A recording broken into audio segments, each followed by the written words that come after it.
I was 15 when the world as I knew it cracked open in the most brutal way possible. 15 in age where most girls are still sheltered in the warmth of their families, dreaming about dances, crushes, and college applications. But me, I was sitting on a cold bench at gate 24, clutching two crumpled $100 bills my mother had shoved into my hand as she walked away with her new husband and his perfectly polished children. She didn't even look back. Just a shrug, a hissed reminder not to make a scene, and then the sharp echo of her heels fading into the chaos of the airport. That moment didn't just hurt, it shattered me. Because until then, no matter how hard things had gotten, I had clung to this fragile belief that my mother would always be my anchor. That no matter what she sacrificed or how she changed, I was hers and she was mine. But as I sat there 15 and abandoned, I realized I had been naive. I wasn't her anchor. I wasn't her priority. I wasn't even her burden to carry anymore. Looking back now, I can almost pinpoint when the slow unraveling began. My earliest memories of my mother were warm ones. She used to take me to the park on weekends, pushing me so high on the swings that I felt like I could touch the clouds. On my 6th birthday, she baked me a crooked little chocolate cake and decorated our cramped apartment with homemade streamers. We had nothing, but it didn't matter because I believed we had each other. That belief began to crack the day my parents sat me down, me, an 8-year-old little girl clutching her stuffed rabbit, while they explained their divorce. Their words were vague, just that adults sometimes stop loving each other.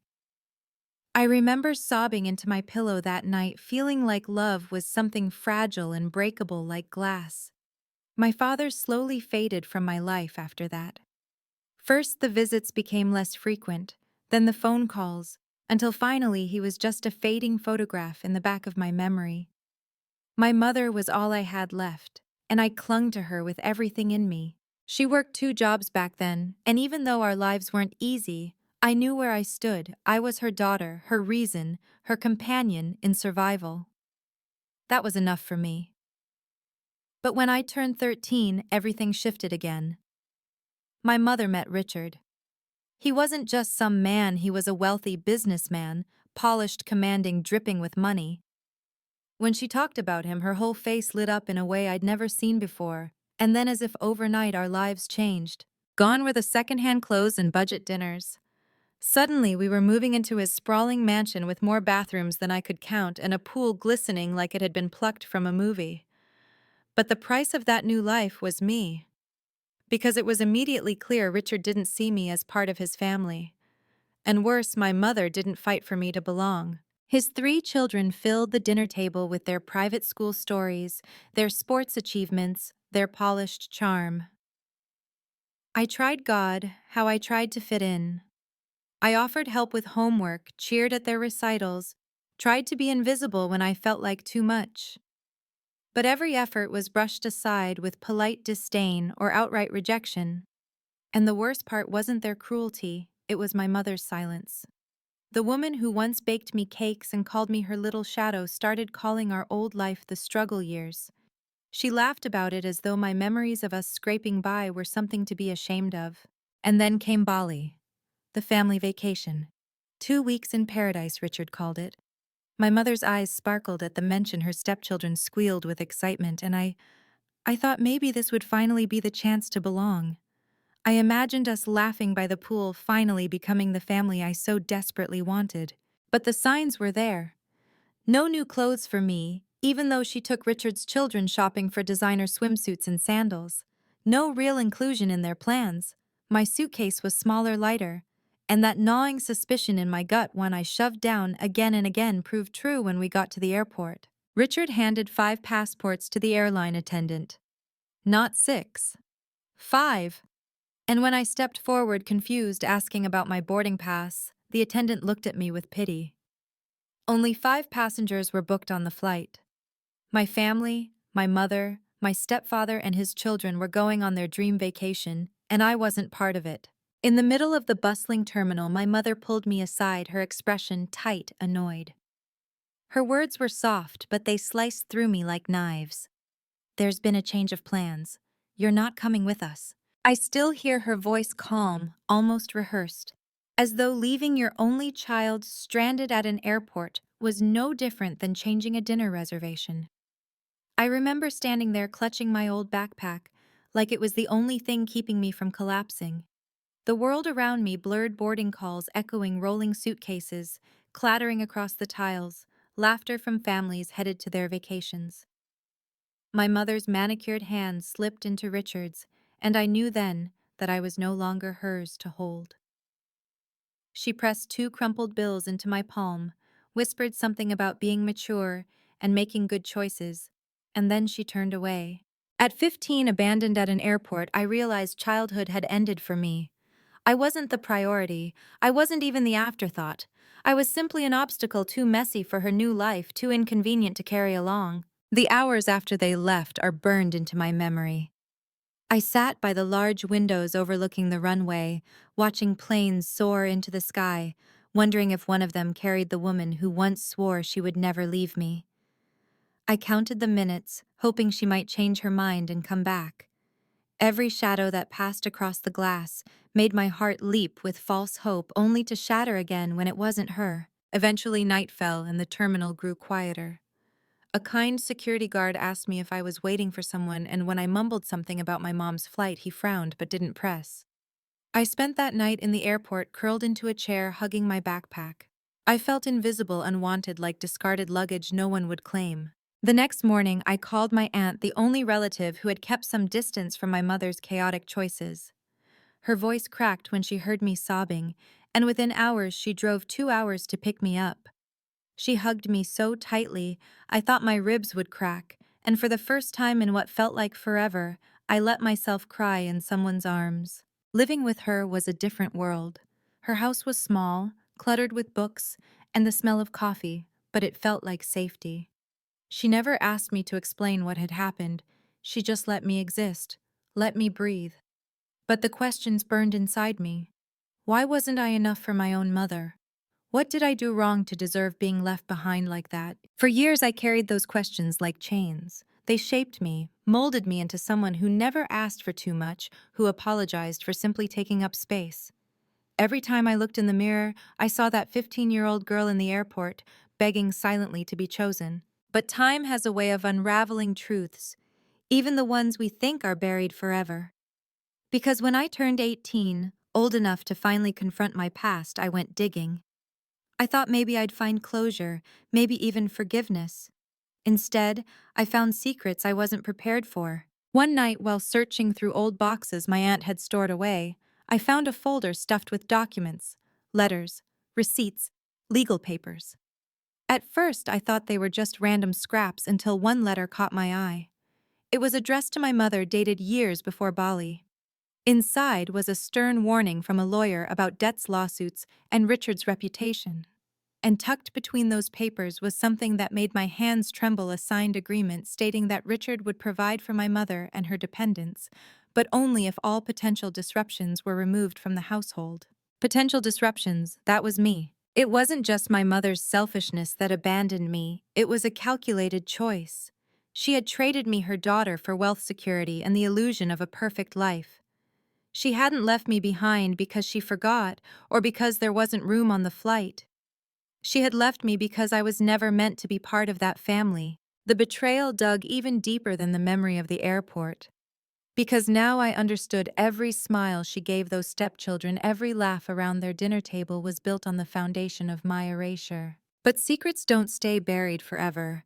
And what I discovered next would show me that my mother's betrayal was only the beginning, that my entire family had been hiding truths that would change everything I thought I knew about who I was. I couldn't unsee those words, potential disruptions. They pulsed in my mind like a neon sign, taunting me with their cold finality. That's all I had been to my mother and Richard, a disruption, an inconvenience to be erased so they could live their perfect glossy life. For days, I carried the folder around, afraid to confront it, but unable to put it away.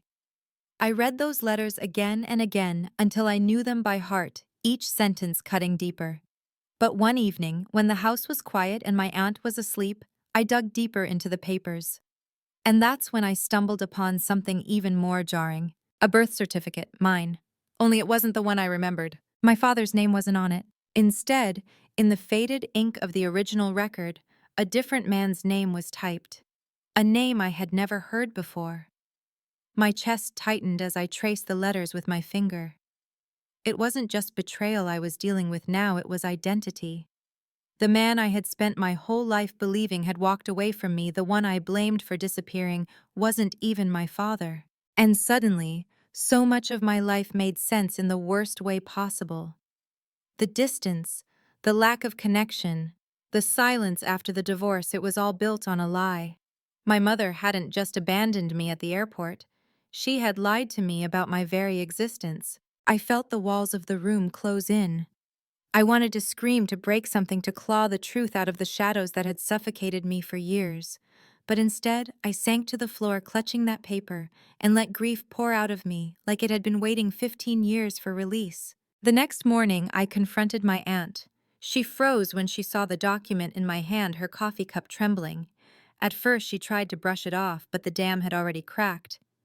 Tears welled in her eyes as she admitted what I had begun to suspect: my father had never known I wasn't biologically his. My mother had kept the truth buried, hiding my real father's identity from me and from him. "Why didn't you tell me?" I whispered, my voice raw. "Because it wasn't my secret to tell," she said softly. "And because I thought your mother would one day." But my mother never had. She had stolen that truth from me, just like she had stolen my chance to be part of a family that truly wanted me. I became obsessed. I tracked down records, scoured online databases, pieced together fragments of a puzzle that had been deliberately scattered. And after weeks of searching, I found him, my biological father. He lived 2 states away, remarried with children of his own. My heart raced as I scrolled through his Facebook page, studying the faces of people who shared my blood but had no idea I existed. Did they know about me? Had they wondered even once about a daughter left behind? Or had I been erased from his story too? I debated for days before finally sending a message. My fingers shook as I typed, "My name is Claire. I think you might be my father." The reply didn't come immediately. Hours turned into a full day. And then finally the notification lit up my screen. His message was short, cautious, but it confirmed everything we need to talk. In that moment, the anger I had carried since the airport collided with a fragile thread of hope. Maybe I hadn't been abandoned because I was unlovable. Maybe I had been abandoned because my mother had chosen lies over truth, betrayal over love. But I also knew this digging deeper meant I was stepping into dangerous territory. Because if my mother had hidden this from me for 15 years, what else was buried beneath the surface? What other secrets had been used to shape my life without my consent? And as much as I longed for answers, I had a gnawing fear that the truth might not set me free, it might destroy me. When I finally heard his voice on the phone, it was like standing on the edge of a cliff, my whole body trembling between fear and hope. He sounded older, heavier than I imagined, but there was a gentleness I wasn't prepared for. He didn't deny me. He didn't hang up. He simply said, "Claire, I always wondered if you would find me." Those words cracked something inside me. For years I had lived with the belief that I was disposable, that both of my parents had chosen to walk away. But here was this man, this stranger who shared my blood, telling me that my existence had haunted him all along. He explained haltingly that my mother had cut him out before I was born. She told him I wasn't his, that he needed to leave and never look back. He had tried at first to fight for me, but she shut every door, threatened to ruin him if he pursued it. Eventually, with no proof and no rights, he disappeared into silence. As he spoke, I thought about my mother at the airport, the coldness in her eyes as she turned away. It wasn't just selfishness, it was a pattern. She had always chosen what suited her best, even if it meant tearing people apart. I met him a few weeks later. Sitting across from him in a quiet cafe, I studied every line of his face, searching for pieces of myself. His eyes, my eyes. The curve of his smile. The way he fidgeted with his hands the same way I did when nervous. I wasn't imagining it. I belonged somewhere with someone. But belonging came with its own wounds. He told me about his wife, his children, my half-siblings, none of whom knew I existed. His hands shook as he admitted he hadn't told them yet, that he didn't know how. And in that hesitation, I felt the sting of rejection all over again. Even with him, I was still the secret, the hidden shame born of my mother's betrayal. I went home that night torn apart. For so long, I had believed uncovering the truth would heal me, but instead it left me suspended between two families that had never wanted to claim me. A mother who abandoned me for wealth, a father who, despite his guilt, still kept me in the shadows. And yet, there was a strange power in knowing. For the first time, I wasn't living in confusion. I understood why I was sacrificed, why I was erased. It wasn't because I was unworthy, it was because my mother had built her life on lies, and those lies had shaped everyone around her. The anger that had simmered for years now burned hot. I wanted to confront her not just for leaving me at the airport, but for everything. For robbing me of a father who might have loved me. For making me carry the weight of abandonment when it was her deceit that had carved me out of the picture. So I called her. When she picked up, her voice was smooth, practiced, as if she was bracing for an attack. She knew. She must have known I had found him. "I know the truth," I said, my voice trembling but clear. "I know who my father is. I know why you left me behind. And I'm done being your secret." There was silence, long and heavy, before she finally spoke.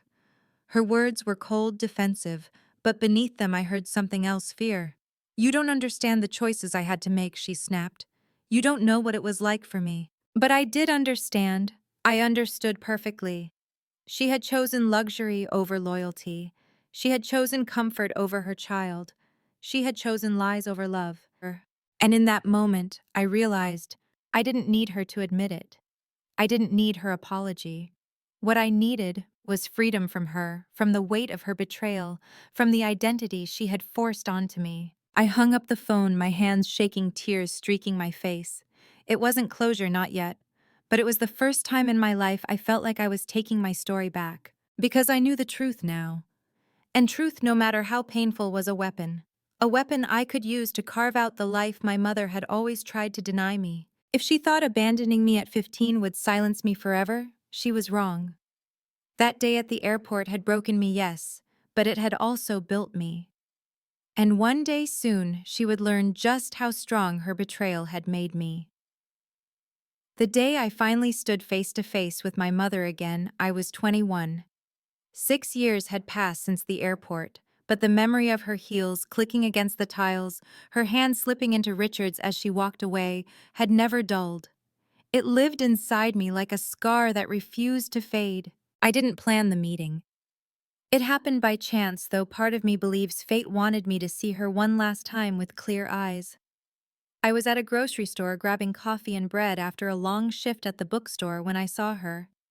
She looked radiant, draped in expensive clothes, jewelry flashing beneath the fluorescent lights. Richard stood beside her, gray hair slicked back, still exuding that smug air of entitlement. They were laughing together, the kind of laugh that cut through me, because I knew what it cost. She noticed me before I could turn away. For a moment, her smile faltered, her eyes widening, and I saw something raw flicker there, guilt, maybe fear. Then she straightened her shoulders, pasted on a polite smile, and said my name like it was foreign on her tongue. "Claire." My chest tightened. I hadn't heard her say my name in years, and it carried none of the warmth it once did. Richard looked me up and down, his expression flat, assessing like I was a stranger bumping into them on the street. I could have walked away. I could have let her fade back into the world she had chosen over me. But the years of silence, the years of carrying her betrayal like a weight around my neck, demanded otherwise. "You left me," I said, my voice trembling but loud enough to turn a few heads in the aisle. "At 15. At an airport. You left me like I was nothing." Her painted lips parted, but no words came. Richard shifted uncomfortably, clearing his throat as if he could will me away. "Do you know what that did to me?" I continued, my voice cracking. "Do you know what it's like to sit there watching planes take off, hoping your mother might come back, only to realize she never will?" Tears burned my eyes, but I refused to let them fall. I wanted her to see the strength behind the pain. I wanted her to know I had survived her abandonment. "You didn't just leave me," once I said, pulling the folded birth certificate from my bag and holding it up. "You left me every day of my life. You lied about who I was. You erased my father. You made me carry shame that was never mine to carry." The color drained from her face. Richard reached for her arm, murmuring something about leaving, but she didn't move. Her eyes locked on the paper in my hand, and for the first time I saw her mask crack. "You don't understand," she started, but I cut her off. "No, I understand perfectly. You chose wealth. You chose him. You chose their comfort over my existence, and I will never let you hurt me again." Silence filled the aisle, thick and suffocating. She blinked rapidly as if searching for words, but none came. Richard finally pulled her away, muttering about causing a scene, and I let them go. I didn't chase, I didn't beg, I didn't need to anymore. Because in that moment, something inside me shifted. I had spent years searching for her love, her validation, her acknowledgement. But the truth was, I didn't need any of it. What I needed was to let go, to stop bleeding for a woman who had carved me out of her story long ago. I walked out of that store lighter than I had felt in years. The past still lived in me. Yes, the airport, the secrets, the lies, but it no longer defined me. It no longer controlled the way I saw myself. I began building a new life, one rooted in honesty and chosen family. My aunt remained my anchor, and slowly I allowed my biological father into my world. It wasn't easy, and there were days when the rejection still stung, but there were also moments of healing moments, where I saw in him a willingness to try to connect, to give me the belonging I had always craved. And most importantly, I found myself. I stopped being the 15-year-old left behind and started being the woman who chose herself. If you're listening to this and you've ever felt abandoned, discarded, or unseen, please know this: their choices don't define your worth. You are not the lie they told or the silence they left behind. You are the truth you decide to claim. So if my story touched you, I hope you'll like this video, share it with someone who needs to hear it, subscribe for more, and leave me a comment with your own story of survival, because our voices matter. Our stories matter. And sometimes the most powerful revenge is simply living a life they can no longer touch.